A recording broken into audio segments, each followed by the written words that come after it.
ನಮಸ್ಕಾರ ವೀಕ್ಷಕರೇ, 2-3 ದಿನದಿಂದ ನೀವೆಲ್ಲರೂ ಕೂಡ ಗಮನಿಸ್ತಾ ಇರ್ತೀರಾ. ಕಮಲ್ ಹಾಸನ್ ಅವರು ಕನ್ನಡಿಗರ ವಿರುದ್ಧ, ಕನ್ನಡದ ವಿರುದ್ಧ ನಾಲಿಗೆಯನ್ನ ಹರಿಬಿಟ್ಟು ಮಾತನಾಡಿದ್ದಾರೆ. ಈ ಸಲುವಾಗಿ ಕರ್ನಾಟಕದಲ್ಲಿ ಕನ್ನಡಿಗರ ಒಂದು ಆಕ್ರೋಶದ ಕಟ್ಟೆ ಹೊಡೆದಿದೆ ಅಂತಾನೆ ಹೇಳ್ಬೋದು. ಎಲ್ಲೆಲ್ಲೂ ಕೂಡ ಆಕ್ರೋಶವೇ ವ್ಯಕ್ತವಾಗ್ತಾ ಇದೆ. ಈ ಸಂಬಂಧ ಮಾತನಾಡಲಿಕ್ಕೆ ನನ್ನ ಜೊತೆಗೆ ಪಬ್ಲಿಕ್ಸ್ ಏನು ಹೇಳ್ತಾರೆ, ಅವರ ಒಂದು ಅಭಿಪ್ರಾಯ ಹೇಗಿರುತ್ತೆ ಎಲ್ಲವನ್ನೂ ಕೂಡ ಕೇಳ್ತಾ ಹೋಗೋಣ.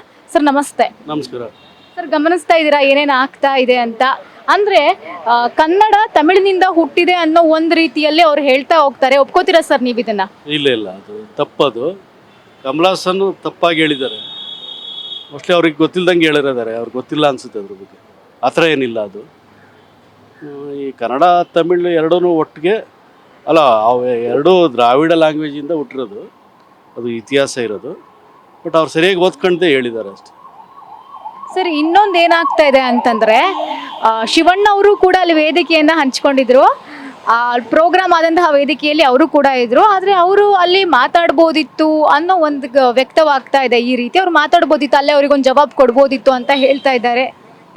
ಅವರು ಕ್ಲಾರಿಫಿಕೇಶನ್ ಕೊಟ್ಟಿದ್ದಾರಲ್ಲಿ. ಸಡನ್ ಆಗಿ ಅವ್ರು ಏನು ಮಾತಾಡ್ತಿದ್ದವರು ಇದನ್ನು ಸಡನ್ ಆಗಿ ಹೇಳಿರೋದ್ರಿಂದ ಅವ್ರಿಗೆ ಸರಿಯಾಗಿ ಗ್ರಹಿಸಿಲ್ಲ. ಅವರು ಸರಿಯಾಗಿ ಗ್ರಹಿಸಿಲ್ಲದೆ ಇರೋದ್ರಿಂದ ಅವ್ರು ಅಲ್ಲಿ ರಿಪ್ಲೈ ಮಾಡೋಕ್ಕಾಗಿಲ್ಲ. ಆದರೂ ಕೂಡ ಅದೇ, ಈ ಗ್ರಹಿಸಿದ ಮೇಲೆ ಅದು ತಪ್ಪು ಅಂತ ಅವ್ರಿಗೆ ಕಂಡು ಬಂದರೆ ಅದು ತಪ್ಪು ಅಂತ ಹೇಳಬೇಕು. ಸರ್, ಅಷ್ಟೇ ಅಲ್ದಲೆ ಇನ್ನೇನಾಗ್ತಾ ಇದೆ ಅಂತಂದ್ರೆ, ನಿನ್ನೆ ಮೊನ್ನೆಯಿಂದ ಅವರು ಸಾರಿನ ನಾನು ಕೇಳಲ್ಲ, ಕ್ಷಮೆ ನಾನು ಯಾಚನೆ ಮಾಡೋದಿಲ್ಲ, ನನ್ನ ಪ್ರೀತಿಯಿಂದ ಹೇಳಿರುವಂತಹ ಮಾತು ಅಂತ ಅವರು ಕಮಲ್ ಹಾಸನ್ ಅವರು ಒಂದು ಉದ್ದಟತನ ತೋರ್ತಾ ಇದ್ದಾರೆ ಅಂತಾನೆ ಹೇಳ್ಬೋದು. ತಪ್ಪಲ್ವಾ ಸರ್ ಅದು? ತಪ್ಪು. ಅವರು ಮೋಸ್ಟ್ಲಿ ಈಗ ನಾವೇನಾದರೂ ಗೊತ್ತಿಲ್ಲದೆ ಹೇಳಿದ್ರೆ ಅದನ್ನು ತಪ್ಪು ಅಂತ ಮನವರಿಕೆ ಆದಮೇಲೆ ತಪ್ಪು ಅದು ಅಂತ ಹೇಳೋದು ಸರಿ ಅದು. ಬಟ್ ಅವ್ರು ಹೇಳಬೇಕು, ಮೋಸ್ಟ್ಲಿ ಹೇಳ್ತಾರೆ ಅದನ್ನು. ಕ್ಷಮಾಪಣೆಗಿಂತ ನಾವು ಮಾತಾಡೋದು ನಮ್ಮ ತಿಳುವಳಿಕೆ ಇಲ್ಲದೆ ಹೇಳಿದ್ದೀವಿ, ಈಗ ಅದ್ರ ಬಗ್ಗೆ ತಿಳುವಳಿಕೆ ಬಂದಿದೆ, ಅದು ಹೇಳಿರೋ ತಪ್ಪು ಅಂತ ಹೇಳ್ಬೇಕು ಅವರು. ಅಂದ್ರೆ ನಾವು ಕನ್ನಡದವರು ಸ್ವಲ್ಪ ಸಾಫ್ಟ್ ಸೌಮ್ಯ ಸ್ವಭಾವದವರು ಅಂತ ಈ ರೀತಿ ಮಾಡ್ತಾರ. ಇದೇ ತಿಂಗಳು ನಾವು ತಗೊಂಡ್ರೆ ಇದು 4ನೇ ಘಟನೆ ಆಗ್ತಿರೋದು ನಮ್ಮ ಕನ್ನಡ ವಿಚಾರಕ್ಕೆ ಸಂಬಂಧಪಟ್ಟಂತೆ. ಒಂದು ಸೋನು ನಿಗಮ್ ಅವರು ಒಂದು ರೀತಿ ಮಾಡಿದ್ರು, ಅದಾದ್ಮೇಲೆ ಬ್ಯಾಂಕ್ ಮ್ಯಾನೇಜರ್ ಉತ್ತರ ಪ್ರದೇಶದವರು ಅವರು ಒಂದು ರೀತಿ ಮಾಡಿದ್ರು. ಅದಾದ ನಂತರದಲ್ಲಿ ಇದು 3ನೇ ಘಟನೆ. ಆಮೇಲೆ ಹೋಟೆಲಲ್ಲೂ ಕೂಡ ನಮಗೆ ಅವಾಚ್ಯ ಪದವನ್ನ ಒಂದು ಬೋರ್ಡ್ನಲ್ಲಿ ಹಾಕಿರುವಂಥದ್ದಾಗಿದೆ.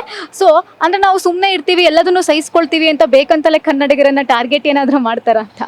ಇಲ್ಲ, ಆ ಥರ ಇಲ್ಲ. ಏನಾಗಿದೆ ಅಂದರೆ, ಸೆಂಟ್ರಲ್ ಗೌರ್ಮೆಂಟ್ ಎಂಪ್ಲಾಯ್ಮೆಂಟ್ಗೆ ಕನ್ನಡ ಲ್ಯಾಂಗ್ವೇಜ್ನ ತಗೊಳೋದು ನಿಲ್ಲಿಸ್ಬಿಟ್ಟಿದ್ರು. ಅದಕ್ಕೆ ಕನ್ನಡ ಲ್ಯಾಂಗ್ವೇಜಲ್ಲೇ ಬರೀಬೇಕು ಅಂತ ಒಂದು ಅವಕಾಶ ಮಾಡಿಕೊಡಿ ಅಂತ ರೈಲ್ವೆ ಇದಕ್ಕೆ ಎಲ್ಲದಕ್ಕೂ ಕೇಳ್ತಿದ್ರು ಸೆಂಟ್ರಲ್ ಗೌರ್ಮೆಂಟ್ಗೆ. ಈಗ ಮೊನ್ನೆ ಏನೋ ಯಾವುದೋ ಇದರಲ್ಲಿ ಯಾವುದೋ ರೈಲ್ವೆಗೆ ಅಲೌ ಮಾಡಿದಾರಂತೆ. ಬ್ಯಾಂಕಿಂಗ್ ಎಕ್ಸಾಮು ಕನ್ನಡದಲ್ಲಿ ಬರೆಯೋದಕ್ಕೆ ಅವಕಾಶ ಮಾಡಿಕೊಟ್ರೆ ಅವಾಗ ಜಾಸ್ತಿ ಜನ ಕನ್ನಡದವ್ರು ಬಂದು ಅದು ಸರಿ ಹೋಗುತ್ತೆ. ಅದನ್ನು ಕೇಂದ್ರ ಸರ್ಕಾರ ಅದು ಮಾಡಬೇಕು ಅಂತ ನಾನು ಕೇಳ್ಕೊತೀನಿ.